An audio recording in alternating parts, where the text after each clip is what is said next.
Empenya asem bi omutai kan se uti ubebi ana uti wa manfo so na wote se opanyini bi ana obi pae na ponche nam ma ponche wu obi ache no na uhwehwe wonsa ho na wo hwe na hu sa wonwea ponche nam a eya enhyeda mfa ho na emom uma wonsa so na uhwea na wo kai se enu ankwa emem die na ya ponche nam na wo ya for speed akọ panyini ho akọchechire ma kire nsa ne etie bia saa simple fefefe kutia bia enim ni wura aha Penax GH medical catcher say matna se ne de entertainment gist celebrity updates any daily updates ya boabo ano no eno an eja ye de bere simple fefefe na de agigi wani na yenso ye de agigi eni nana Mzbel de Nansemu, she has been in the news positive ways, negative ways. Nina is helping her starting from the December. Be man applauds for getting like being able to be on the board for the Afrochella and other things. Support name the life we all gave her was massive. To the time that she went to do the Afrochella BC Basabi and she came back and then she came to apologize into December. Ever do 2023 January Mzbel has been in the news actually so no one kasa ne ho afa no na yenso ye ho afa because eko na ne ensako na nsaba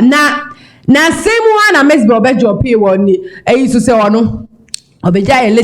latest one anyway so there is no friend in her life awakofa no, she hasn't paid for before. She has never been loved genuinely.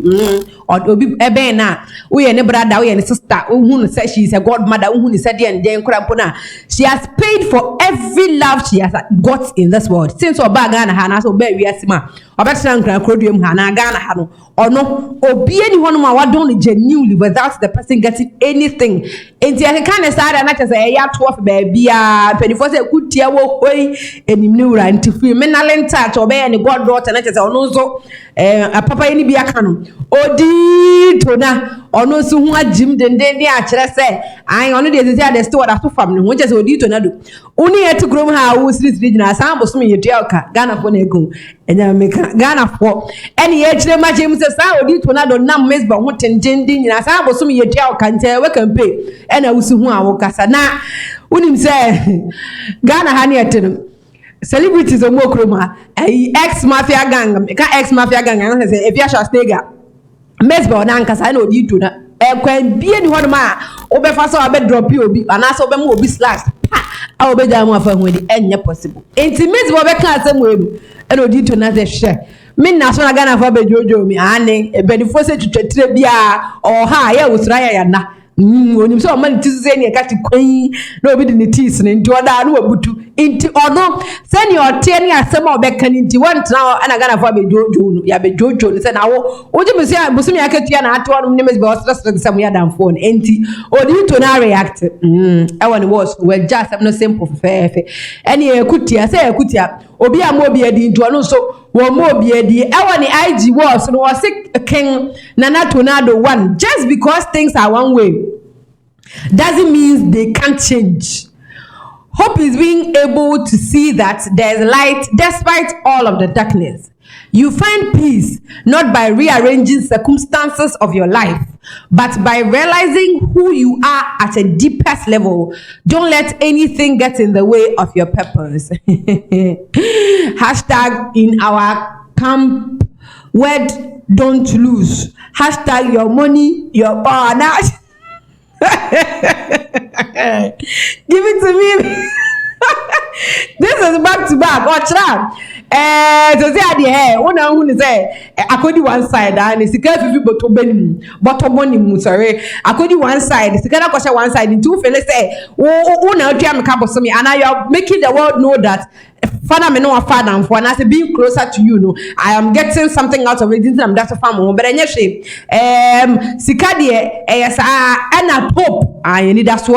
and say de any ho no when it does say see adem hu chiri mi mom ana we Odii Tornado we so di otro na mi chechire mu no say see adem ahu chira ba ana say see adem everything is not okay but then somewhere tomorrow and then enim penifo so obi ni wabrem pan shate o Mzbel say ni Odii Tornado ni mi ani wutie pa na timi ka say pa ma o timi be ja we nyina mai dia na cheze hulele what should I wadu so be gude ni masi nti ono so person chira hashtag your money your power usika anyone who ding Openyu go to na kan so we bema na so we wa adwen se me de ma na hwemi o me de me hu afa me de ma sika o me de ma na se o ya jiwe ni manyama fi ozam sebe kwado nto e na wo ba be ene se odi mnika be update ayi o because ono obe kan ye wa modini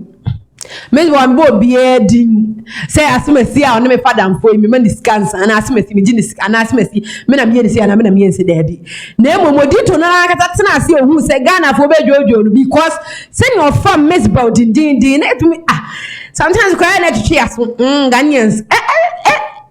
it baffles us, but you see, we don't have anything to say about it because and I'm for the what are friends for? We been kind of some friends today, enemies tomorrow. We are I never change be a best say, but any I say what shit I shouldn't stand mine or Jina or name Mzbel or woman como. I some na some crane Mzbel dia na just Odii Tornado sana ye twa kabos me.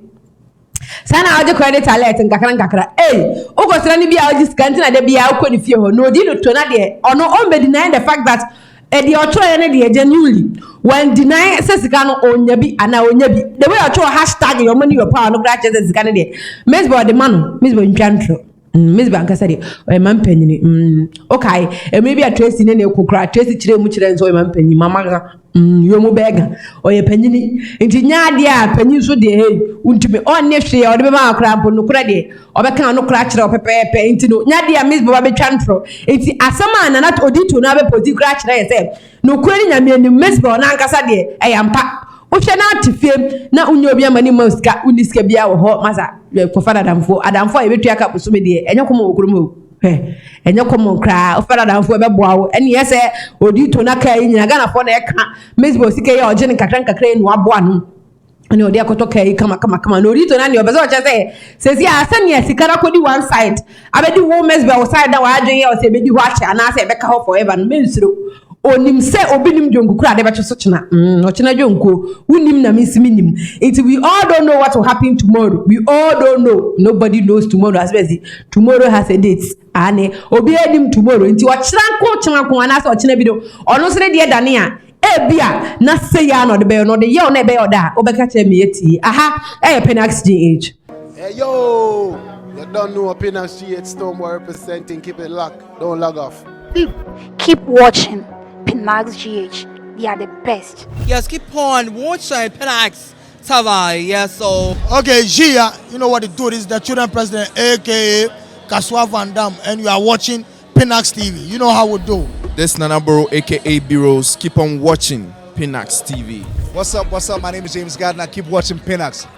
Hi guys, this is Majid Michelle. You're watching Pinax TV. Stay tuned. Hi guys, Jacob Regina Van Hilbert, and you're watching Pinax Online. Stay tuned. Hi guys, this is Michi. Keep watching Pinax.